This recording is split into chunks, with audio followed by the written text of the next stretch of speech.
আজ আমি আপনাদের সাথে শেয়ার করতে যাচ্ছি বাঙালিদের অত্যন্ত প্রিয় একটা রেসিপি, মোচা চিংড়ি। নমস্কার বন্ধুরা, আপনারা দেখছেন সুব্রত অর্চনার রান্নাঘর। আমার আজকের রেসিপি মোচা চিংড়ি।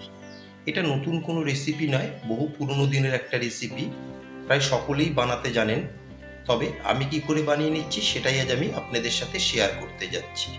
আসুন দেখে নেওয়া যাক আমার আজকের রেসিপি। মোচা চিংড়ির মেন উপকরণই হচ্ছে মোচা আর চিংড়ি মাছ।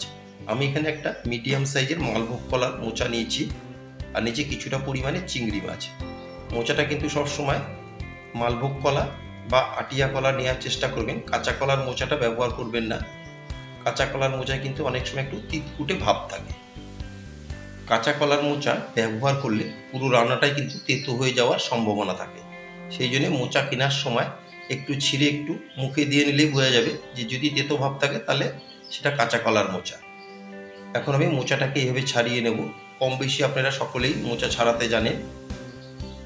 এভাবে একটা করে নিয়ে প্লাস্টিকের মতন একটা আবরণ থাকে সেটা বার করে দেবো, আর একটা শক্ত কাঠি থাকে। এইভাবে আমি সমস্ত মোচাটাকে ছাড়িয়ে নেব। একে একে পুরো মোচাটাকে আমি ছাড়িয়ে নিলাম।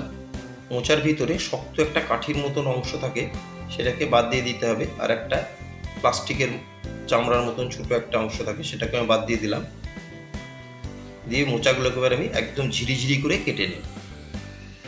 বেছে নেওয়া মোচাগুলোকে আমি একদম ঝিরি করে কেটে নিলাম। মোচা কিন্তু সব সময় কেটে হলুদ জলে ভিজিয়ে রাখতে হবে, তা না হয়তো কালো হয়ে যাবে। আমি মোচাগুলো একদম ঝিরি করে কেটে হলুদ জলে ভিজিয়ে রেখেছি। অপরদিকে চিংড়ি মাছগুলোকে আমি কেটে ধুয়ে নুন হলুদ মাখিয়ে নিয়েছি। কিছুটা নিচে ভিজানো ছোলা, একটা বড় সাইজের টমেটোকে আমি পেস্ট করে নিয়েছি, আর একটা আলুকে এরকম ডুমো করে কেটে নিয়েছি। কেটে নেওয়া মোচা আর আলুগুলোকে আমি একটা কুকারের মধ্যে দিয়ে সামান্য জল দিয়ে আমি 2টো সিটি মেরে নেব। গ্যাসের ফ্লেম অন করে কুকারকে আমি গ্যাসে বসিয়ে দিলাম। এখন 2টো সিটি মারার জন্য আমি ওয়েট করছি।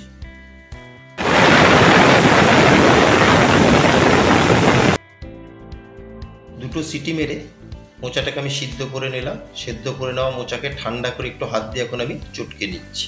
খুব ভালো মতন হাত দিয়ে একটু আমি চটকে নেব মোচাটাকে।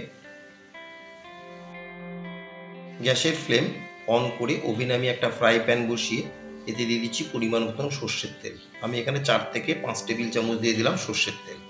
তেল দিয়ে তেলকে বেশ ভালো মতন গরম করে এখন এতে দিয়ে দিচ্ছি নুন হলুদ মাখিয়ে রাখা চিংড়ি মাছ। দিয়ে মাছগুলোকে নেড়ে চেড়ে মিনিট 3 একটু আমি ভেজে নেব। চিংড়ি মাছগুলোকে মিনিট 3 নেড়ে চেড়ে একটু লালচে করে ভেজে নিলাম। এর থেকে বেশি ভাজার আর কোনো দরকার নেই। চিংড়ি মাছ বেশি ভাজলে কিন্তু শক্ত হয়ে যায়। এখন ভেজে নেওয়া চিংড়ি মাছগুলোকে একটা প্লেটে তুলে নিচ্ছি। ভেজে নেওয়া চিংড়ি মাছ তুলে নিয়ে ওই তেলে আমি দিয়ে দিচ্ছি সেদ্ধ করে নেওয়া আলু। আলুগুলো তো আমি একটু নুন হলুদ মাখিয়ে রেখেছিলাম। দিয়ে আলুগুলোকে আমি একটু লালচে করে ভেজে নেব। আলু দিয়ে আলুগুলোকে বেশ আমি লালচে করে ভেজে নিলাম। দেখুন, আপনারা হয়তো দেখে বুঝতেই পারছেন। এখন ভেজে নেওয়া আলুগুলোকে আমি একটা প্লেটে তুলে নিচ্ছি। ভেজে নেওয়া আলু তুলে নিয়ে ওই তেলে আমি দিয়ে দিলাম বড় টেবিল চামচের 1 টেবিল চামচ ঘি। আমি কিন্তু রান্নার শুরুতেই সবসময় ঘিটা দিই, তাহলে কিন্তু যে কোনো রান্নার টেস্টটা একদমই আলাদা হয়।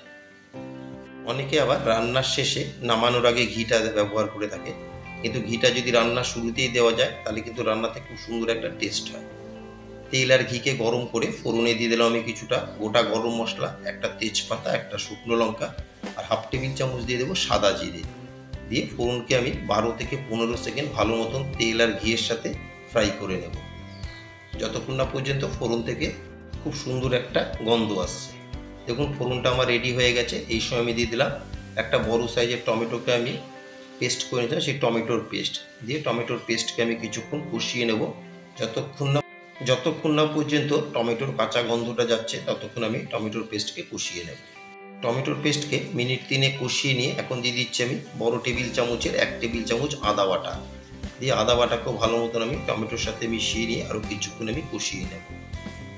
আদার কাঁচা গন্ধটা চলে গেছে। এখন কিছু গুঁড়ো মশলা আমি অ্যাড করছি। প্রথমে দিয়ে দিলাম 1/2 টেবিল চামচ নুন। নুনটা অবশ্যই আপনারা আপনাদের স্বাদ মতন বাড়িয়ে বা কমিয়ে নেবেন। 1/2 টেবিল চামচ দিয়ে দিলাম ধনের গুঁড়ো। 1/2 টেবিল চামচ দিয়ে দেবো আমি জিরের গুঁড়ো। আর 1/2 টেবিল চামচ দিয়ে দেবো আমি হলুদ আর হাফ টেবিল চামচ রেগুলার লঙ্কার গুঁড়ো। ঝালটা অবশ্যই আপনারা আপনাদের স্বাদ মতন বাড়িয়ে বা কমিয়ে নেবেন। আর দিয়ে দেবো 3টে চেরা কাঁচা লঙ্কা। দিয়ে সমস্ত মশলাকে আমি ভালো মতন কষিয়ে নেব। এই সময় গ্যাসের ফ্লেম একদম মিডিয়ামে রেখে আমি মশলাগুলোকে কষিয়ে নেব। মশলা যাতে নিচ থেকে লেগে না যায় সেজন্য আমি সামান্য একটু দিয়ে দিচ্ছি জল। দিয়ে জলের সাথে খুব ভালো মতন আমি মশলাকে মিশিয়ে গ্যাসের ফ্লেম মিডিয়ামে রেখে মশলাকে আমি কষিয়ে নেব। গ্যাসের ফ্লেম মিডিয়ামে রেখে আমি মশলাকে কিছুক্ষণ কষিয়ে নিয়ে এখন দিয়ে দিলাম ভিজিয়ে রাখা ছোলা আর সেদ্ধ করে ভেজে রাখা আলু। দিয়ে আলু আর ছোলাকে আমি খুব ভালো মতন মশলার সাথে মিশিয়ে আরও কিছুক্ষণ আমি মশলাকে কষিয়ে নেব। আলুকে খুব ভালো মতন মিশিয়ে দিয়ে দিলাম 1 টেবিল চামচ চিনি। চিনিটা কিন্তু আমি মিষ্টির জন্য দিচ্ছি না, রান্নাটা ব্যালেন্স করার জন্য আমি চিনিটা দিয়ে দিলাম। দিয়ে চিনিকে খুব ভালো করে মিশিয়ে এর মধ্যে আমি দিয়ে দিলাম সেদ্ধ করে চটকিয়ে রাখা মোচা। দিয়ে মোচাকে খুব ভালো মতন আমি মিশিয়ে নেব। আর আমার নতুন বন্ধুদের কাছে রিকোয়েস্ট, যারা আমার চ্যানেলটি এখনও সাবস্ক্রাইব করেননি তারা অবশ্যই সাবস্ক্রাইব করে আমার পাশে থাকবেন আর পাশে থাকা বেল বোতামটি প্রেস করে রাখবেন। যখনই আমি নতুন কোনো ভিডিও আপলোড করব সবার আগে নোটিফিকেশান আপনাদের কাছে পৌঁছে যাবে। মোচাকে ভালো মতন মিশিয়ে একটা কভার দিয়ে আমি 10 মিনিট রান্না করে নেব। 10 মিনিট পর একবার আমি কভার তুলে চেক করে নেব। দেখুন আমি কিন্তু কোনো রকমের জল এতে ব্যবহার করিনি। যদি মনে হয় আপনাদের জলের দরকার তারা হালকা জলের ছিটা দেবেন। দিয়ে খুব ভালো মতন আমি মিশিয়ে নেব। দিয়ে গ্যাসের ফ্লেম মিডিয়ামে রেখে আমি রান্নাটা করে নেব।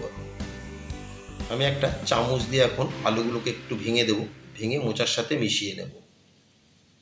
এইভাবে সমস্ত আলুগুলোকে আমি একটু চামচ দিয়ে ভেঙে দেব। আলুগুলোকে ভেঙে নিয়ে আমি ভালো করে মোচার সাথে মিশিয়ে নিলাম। নিয়ে এখন দিয়ে দেবো ভেজে রাখা চিংড়ি মাছ। দিয়ে চিংড়ি মাছকেও মোচার সাথে মিশিয়ে নিয়ে গ্যাসের ফ্লেম মিডিয়ামে রেখে আরও 5 থেকে 7 মিনিট আমি রান্না করে নেব। চিংড়ি মাছ দিয়ে আরও 7 মিনিট আমি রান্না করে নিলাম। এখন নামানোর আগে আমি দিয়ে দিচ্ছি হাফ টেবিল চামচ গরম মশলার গুঁড়ো। দিয়ে গরম মশলার গুঁড়োকেও খুব ভালো মতন আমি মোচার সাথে মিশিয়ে নিচ্ছি। নিয়ে আরও মিনিট 2 আমি রান্না করে নেব। গরম মশলা দিয়ে আরও মিনিট 2 আমি রান্না করে নিলাম। এখন গ্যাসের ফ্লেম অফ করে আমি একটা সার্ভিং প্লেটে তুলে নিচ্ছি। আমার আজকের রেসিপি মোচা চিংড়ি আপনাদের কেমন লাগলো অবশ্যই একটা কমেন্টে জানাবেন। যদি কোনো অংশে ভালো লেগে থাকে একটা লাইক, শেয়ার আর ছোট্ট করে একটা কমেন্ট করতে কিন্তু ভুলবেন না। সবাই সুস্থ থাকবেন, ভালো থাকবেন। আবার দেখা হবে নেক্সট একটা এপিসোডে।